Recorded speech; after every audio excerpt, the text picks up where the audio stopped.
Hello students, welcome to our today's lesson. I am your tutor today, teacher Alice, and we are looking at the Form 2 chemistry topic known as salts. So today we are looking at a subtopic, the last part, the action of heat on salts. So we are looking at 4 salts, that is the nitrates, the chloride, the sulphates, the carbonates. So we start by looking at the action of heat on nitrates. So all nitrates salts decompose upon heating. The ease with which the metal nitrate decomposes increases down the reactivity series. What does that mean? The most reactive metals, the most reactive salts, metal nitrates are not easy to decompose, but those metal nitrates, those nitrates of metals below in the reactivity series decompose easily. So we look at the nitrate, sodium nitrate and potassium nitrates. These are the most reactive metals, sodium and potassium. They are up there in the reactivity series. So sodium, potassium are most reactive metals. So their nitrates do not decompose easily. So we say these nitrates decompose upon heating to form oxygen gas and the corresponding nitrite.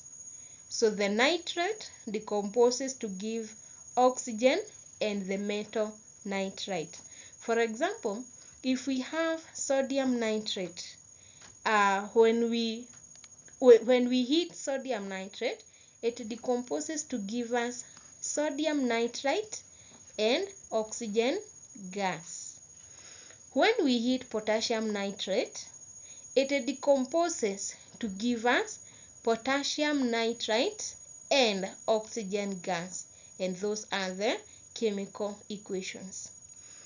That is the decomposition of the most reactive metal nitrite. Then what about these other metals that are in between, or they are less reactive than sodium and potassium? So these nitrates decomposes to form corresponding metal oxides, a brown gas, that is nitrogen peroxide gas, and oxygen gas.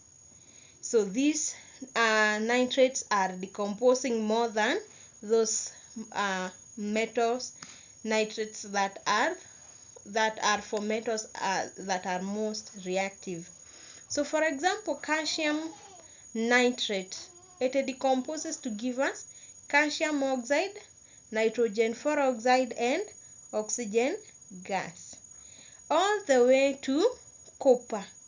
Copper nitrate decomposes to give the copper oxide, nitrogen peroxide and oxygen gas. So you can see they are decomposing more. They are giving us 3 products, whereas the sodium and potassium give us 2 products. Let us look at the least reactive metals. We have silver and mercury nitrates. So these are least reactive metals. So they decompose to give brown nitrogen peroxide, oxygen gas and the corresponding metal. So they decompose completely to give us the metal. So for example, silver nitrate decomposes upon heating to give us silver metal, nitrogen peroxide and oxygen. Mercury nitrate decomposes to give us mercury metal, nitrogen peroxide and oxygen gas. So that is the decomposition upon heating of the least reactive metal nitrates. Then we have the decomposition of ammonium nitrate. So ammonium nitrate decomposes to form steam and nitrogen 1 oxide gas. So if you are asked to write a chemical equation for the decomposition of ammonium nitrate, when heated, you are going to write ammonium nitrate decomposes to form nitrogen 1 oxide and water. So this is the summary here for the decomposition of the nitrates, starting with the most reactive metals to the least reactive metals. So most reactive, we have potassium and sodium. We said they just decompose to give us the metal nitrate plus oxygen gas. Then the other metals between calcium all the way to copper. These metal nitrates decompose to give the metal oxide, nitrogen 4 oxide, and oxygen gas. Then for the least reactive metals, they decompose to give us the nitrogen 4 oxide, metal, and the oxygen gas. Then we have the ammonium nitrate decomposes to give us nitrogen 1 oxide gas and steam. So this one summarizes the action of heat on nitrates. So we have a sample quiz here that you are going to tackle. It says the following table shows effect of heat on some nitrates. Arrange the metals M, N, P in order of their reactivity. So you are going to look at the products after heating these metal nitrates. So the products will tell us which metals are more reactive and which one are less reactive. So you are going to arrange from the most reactive to the least reactive. So feel free to pause and attempt that question. Now let us look at the action of heat on sulphates. So what happens when we heat sulphates? So most sulfate salts are stable to heating. So most of the sulfates do not decompose upon heating. Sulfates of sodium, potassium, calcium, and magnesium do not decompose upon heating. However, if they contain water of crystallization, that is, if they are hydrated, they lose their water of crystallization when we heat them.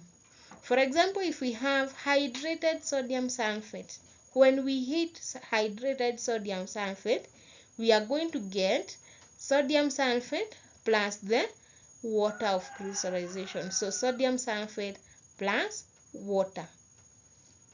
So sulfate salts do not decompose on heating or upon heating. They only lose water of crystallization, that is, if it was present. Then hydrated sulfates of zinc and copper.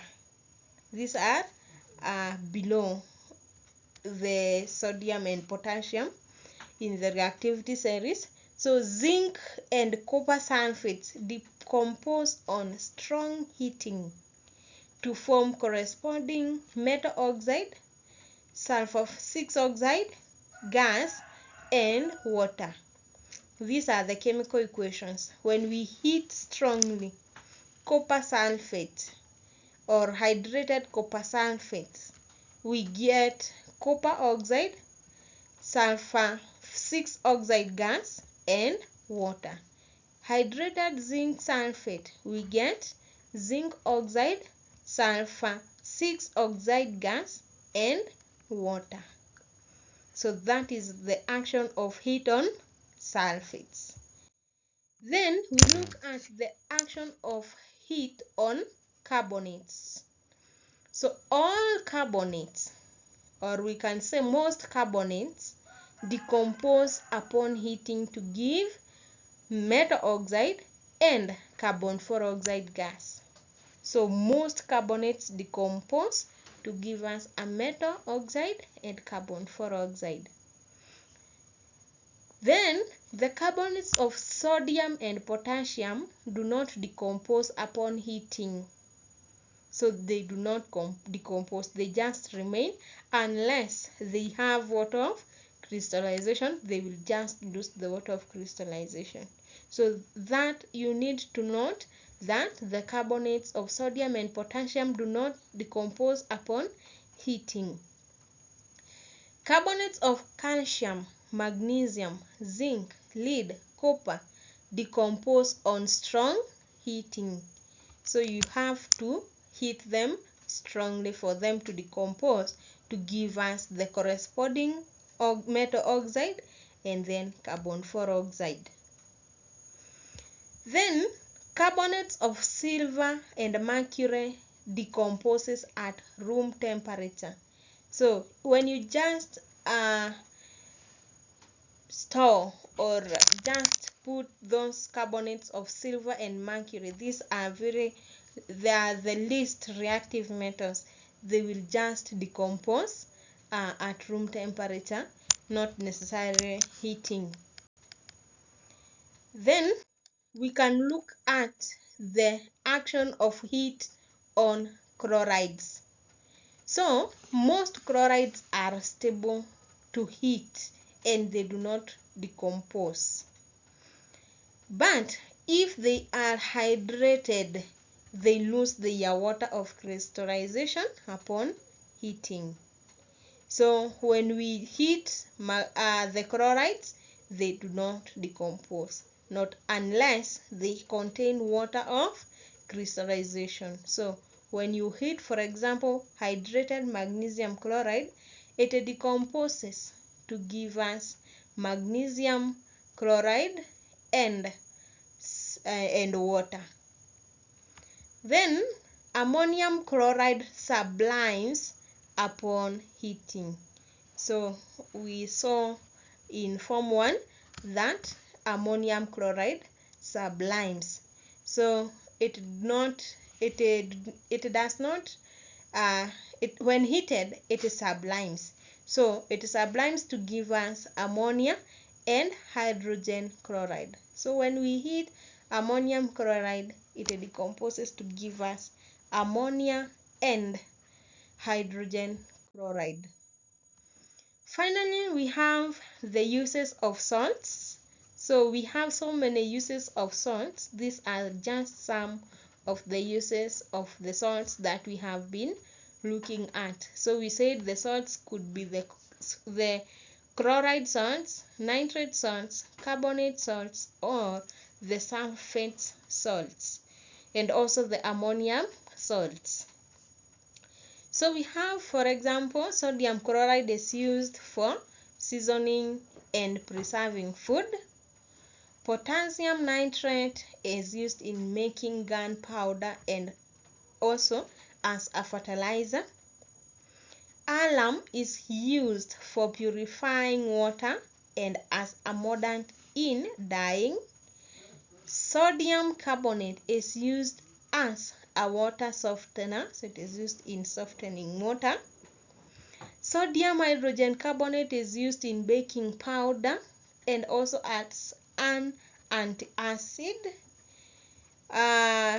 Many salts are used for de-icing roads in cold countries during winter by lowering its freezing point.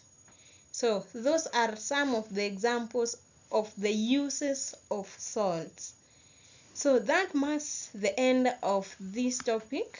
And so the question number 1, given a mixture of lead oxide, iodine, and sodium chloride, describe how this mixture can be separated to obtain a sample of the salts.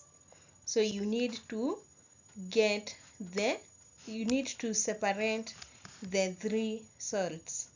Then question number 2, describe how you can distinguish between calcium oxide and calcium carbonate. So attempt those 2 questions, and that one will help you to also revise on the separation of salts. Let us meet in our next lesson as we start a new topic. Thank you.